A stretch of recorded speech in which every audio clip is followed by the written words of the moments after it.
Hey Patreon, once again guys, thank you for your support. My thumbnail tag is floating in this video at about the 2-minute mark, so we're going to catch that a little bit later on. The thumbnail was supposed to be on the very beginning of this video, but I dropped it in the middle of the video and realized it after I rendered this video. So doing a voiceover, guys, we're going to see my thumbnail tag about the 2-minute mark. So right here, it's basically I'm up by a score. I actually moved the ball pretty effectively down with this guy, and my recording, this video started from the very beginning. It was rough because my recorder shut off, and I caught it as I scored a touchdown.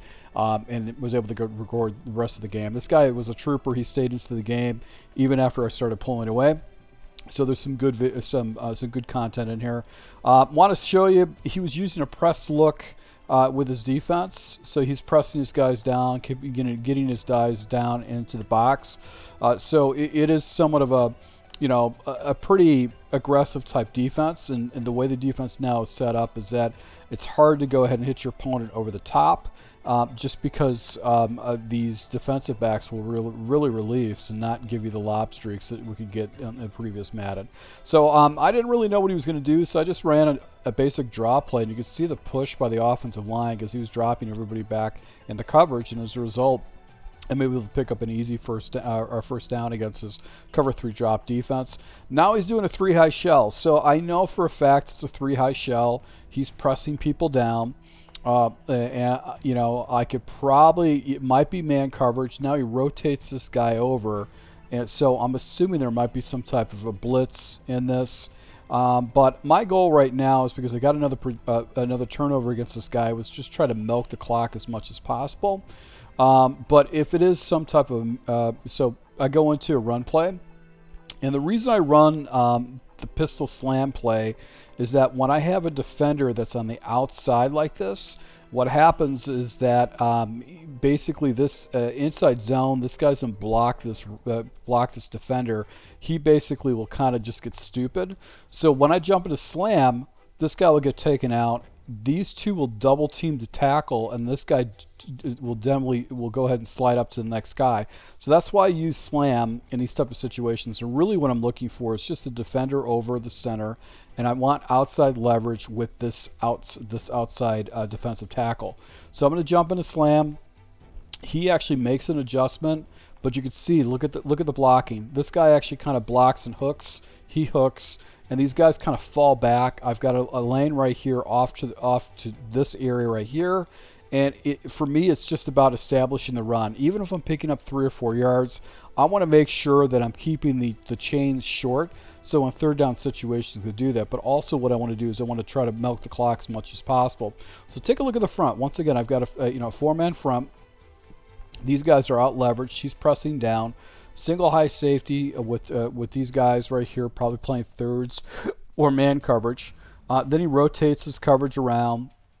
So I'm thinking blitz in this type of situation. So I actually jump into basically the angle route. And what I like to do a lot of times, especially people who run cover 3, is I'm going to go ahead and put this guy in a slant. And I'll usually try to pop that slant right away, because if these guys start floating up, I'm going to go ahead and pop that. So I'm really watching this defender just to see if he kind of carries, and watching this defender to see if he floats up. That's my read, and I think I make a mistake in this particular situation. I should have that slant. I do a post route in the backside, and the reason why is that with this concept right here with an outs, what I'm looking at is this safety right here, and if this safety comes out to the outs, that means that's going to be open on the backside. So there's, I could split this ball in half, but I think what happens is I actually look at this slant in a corner concept on the backside, and I'm looking over on this side. I'm actually looking this side, but I could have looked to the other side. This is actually a fatal decision, because look, I see this guy kind of press. He's floating up. but I didn't see the defensive tackle float up into the passing lane. I was expecting to be clear.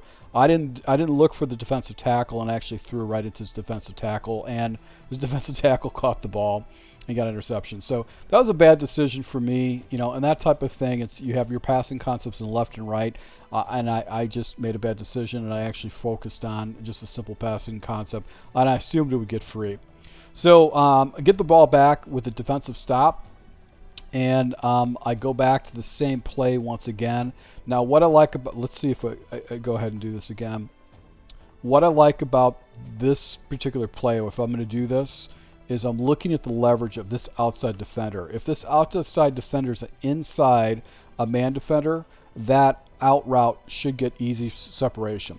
But let's go ahead and see what I jump into. I just jump into a slam play. I just want to go ahead and run the ball because I've got outside leverage with this guy. These guys are going to man up and they're going to do this. I had a pretty good running lane previously, so it's just going to go ahead and jump into that. And you can see how the blocking is really good right there. I pick up some blocking. I'm able to fall forward for a 15-yard gainer. So I'll take that if he gives it to me. So here's the thumb tag that I was telling you guys about that I put in the wrong spot. Now, anytime I see a cub front where I've got basically, you know, 3 down linemen and like this, I found that the halfback zone out of the pistol formation on the right side, it really gets good blocking. When you got the tight end. So I like to jump into this particular play a lot, and if I can get past his run gap shoot, I can pick up some pretty good yards. So I ran into that defender, but that was the reason why I ran that play. And my goal right now is just to kind of you know, milk the clock much as possible. Now, one thing I did see initially before the ball was snapped is these guys were lined up perfectly on my guys. So that tells me it's going to be basically a cover one hole type coverage, where these guys are megged up, they're megged up, megged up, and megged up. What I've noticing with cover one hole is that this corner route is money. He's always going to get separation against the defensive back. So I'm looking to the corner with the tight end all the way. He pulls this defender down, and I know this corner is going to get separation. He's not streaking up. He's going to get into the corner. I'm actually just throw it right over his defender and then basically break a couple tackles here to fall forward to get the ball down in scoring territory. So I'm just trying to chew the clock now. Right now I just want to basically make sure that he doesn't get the ball back with any time. I go with a nice little halfback draw. I love having this in my arsenal. And you could see he actually calls a timeout. So this guy's a smart player. He knows that he wants to give himself at least one more opportunity to score before he gets to the second half. So right here I go once again, I go with basically an inside. No, this is where I go into smash out of the pistol, halfback slam. Now the reason I'm doing halfback slam is I want to get a hat on a hat. So I've got a hat here, I got a hat here, I've got a hat here, and I got a hat here. I want to go ahead and basically just run this ball right up the middle of the field.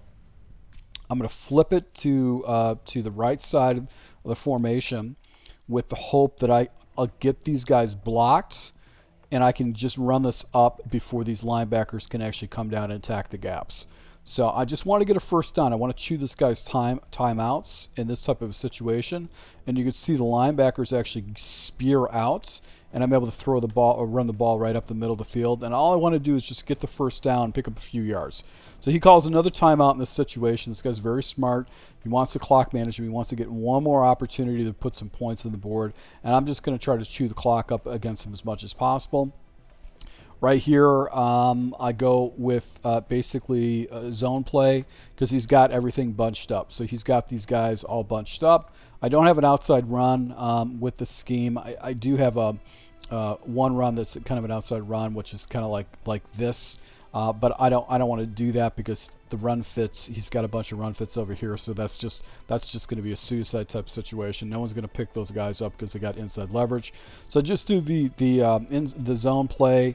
Burn his last time out, and now my goal is to try to choose some clock. So I go into basically this orbit play action. I go into the orbit play action in this type of situation, and he slides this guy over. And all I'm doing right now is that I know that this bubble is going to be open. I just want to look for his user to see if his user comes out and chases the bubble. If not, I'm going to throw the bubble. So you can see the user's out, but he's playing Clemens. This guy's not fast. I'm going to go ahead and throw that. I get some pretty good blocking to get the ball into the end zone. Took all his timeouts in that type of situation and basically chewed the clock down as much as possible. So it was a really good drive, I would say.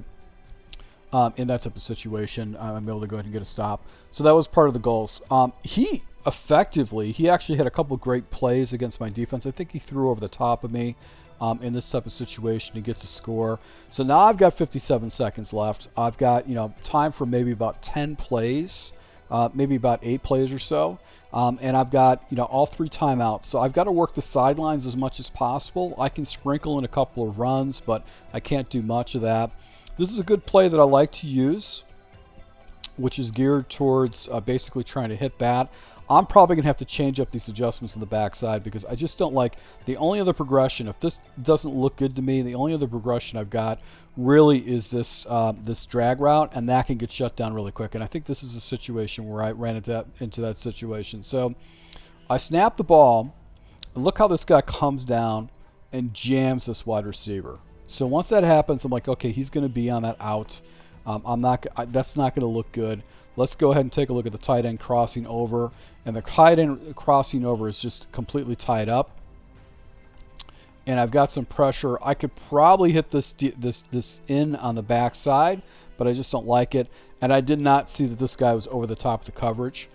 So that just didn't really work out well for me. So probably the best bet with that type of a concept is leave the drag route, streak this guy up, and do a deep comeback route. So I can hit this. If this doesn't look good to me, then I've got basically the streak comeback, basically drag route concept that I can use against him. So that might be probably what I'm going to do in the future with that particular passing concept. So right here, 53 seconds left. I got away with one right there. I'm seeing once again cover one hole. So in other words, he's got a single high safety. He's got a hole. These guys are all manned up. And I'm looking at this corner, man. This is where I'm going with it. You're going to jump into cover one hole. I'm going to quickly adjust, snap into it. He got himself caught up on the line. And once that corner route develops, he usually gets separation. I'm just going to go ahead and lob streak it, or lob toss it and get it down to the sideline. So I shifted the field position with that throw, and I still got all my timeouts. So I'm kind of in the driver's seat right here. He shows me, once again, a man look. I decided to go ahead and sprinkle and run just to see if I can catch him off guard. And they know huddle. That basically burns some time. This is probably a little bad clock management in this type of situation. And I go into, basically, I think I jump into the sail concept. And really what I'm looking for is I'm looking to see if I can hit the corner. I've got this little release on the backside, and I have a deep dig that's going to come over the backside here that I can look to. I'm looking basically to the corner route first is my 1. This underneath route is my 2. And this deep dig is going to be my 3. That's going to be my 3rd progression. Probably one adjustment I could do is I could streak this guy up, and that'll actually take the top off the defense. But I quick snapped into this play. So this guy's got leverage. He's got outside, but I don't like how this defensive back is trailing. So I actually go ahead and check it down. You could see the size differential between these two guys. I know I'm going to be able to get leverage with the running back, so I just let him release a little bit, get in a reception, get another first down, and save my timeout. So 18 seconds left. Time for 3 plays, maybe 4 plays or so. I go into this particular play, which is where I'm actually going to streak this guy up. I got my angle route. I check the streak once, one, and then my running back is my 2nd progression. And once again, I go ahead and just throw this. You can see these guys are matching. It is a too high shell, so the safeties aren't really playing, but there is a guy carrying with my tight end. That's a tough throw to get over the top of it. This tight end is not somebody that's going to catch the ball over. So I just check it down to the halfback angle. I'm able to go and pick up a first down, take another timeout. So got time for 3 plays. I have time for two actual offensive plays, and then I've got to kick a field goal if I don't get the ball in the end zone. So right here, I go ahead and jump once again back into this concept, which is the sail concept. And I'm looking to the running back, but you can see how this guy kind of comes down. So I'm thinking this area is open. The problem is that I've got basically a post over here where I should have just streaked that guy up, but I quick snapped the ball really quick, and as a result, the defender actually comes down because I didn't clear him out. So now I got a time for one more play. I'm going to go ahead and jump into a play that's been getting me in the end zone, usually when I'm out like 20 yards or 15 yards out. I'm going to streak. I've got a halfback angle that I can hit. So my streak is my 1, my halfback angle is my 2. Any other thing that happens, I'll probably just throw the ball away. And right here, he carries with the streak, but the running back is wide open, but I throw the ball quick. And as a result, it's a bad play right there. And as a result, I have to settle for a field goal. And the new field goal feature that we have, with the new kicking feature, it's sweaty, man. It is tough. Those field goals, you got to concentrate. You have to slow down, or you can miskick a ball really easy. So it's just a challenge. I end up getting another turn on against them, and right now I'm just thinking clock management. I want to go ahead and try to chew the clock down as much as possible.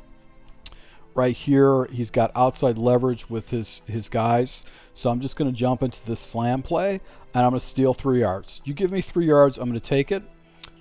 This dude, I don't know what the hell he was doing. He just came off unblocked, and gets me in, and makes me lose 3 yards. So now I'm behind the chains, which is not what I want to do. I'm not running the ball to stay to lose yardage. I'm running the ball to keep the chains short. So right here, I go ahead and run basically halfback angle. I'm looking to this wide receiver, and you can see these guys pressing out. This guy's kind of falling in the middle of the field. But look at the halfback angle route. He's naked. I'm able to go ahead and hit the outside. The defender's Mosley's unable to keep up with Mixon. I'm able to go ahead and pick up a first down, pick up a good chunk of yards right there. Goal, once again, is to try to chew this clock down as much as possible. This is a situation where I'm chewing the clock down because I'm up by 2 possessions. I can get a 3rd possession against this guy. I don't really want to give him some time. His defensive line was doing a lot of good block checking. Like, he really started taking away my run because he was using 0 blitzes. And I wasn't checking out of the 0 blitzes. I should, but I wanted to get this ball into the fourth quarter, and basically go ahead and make sure that because he made turnovers, he was going to basically get penalized for that. So back at it again with he's doing the cover 1, probably trying to stop that, and the corner route you can see is just naked open. Able to go and get the ball down to the end zone, down to the 1 yard line. And this is where I jump into an offense I typically don't use, just a goal line type situation, because I'm figuring if he stops me, I'm going to be still down here. I'm going to chew up as much clock as possible against him and just try to basically make it very difficult. He actually did shoot the gaps pretty successfully, so I decided to go ahead and throw a stretch play. Just because he's trying to shoot the gap. So what I do is I use stretch. I flip the stretch to the wide side of the field with the anticipation that this guy's going to come up and seal. Everything else should get sealed down, and I should be able to run into the end zone based on basically showing someone with a quarterback dive or a fullback dive or whatever. So able to go ahead and get the ball into the end zone against him. This is pretty much the last score.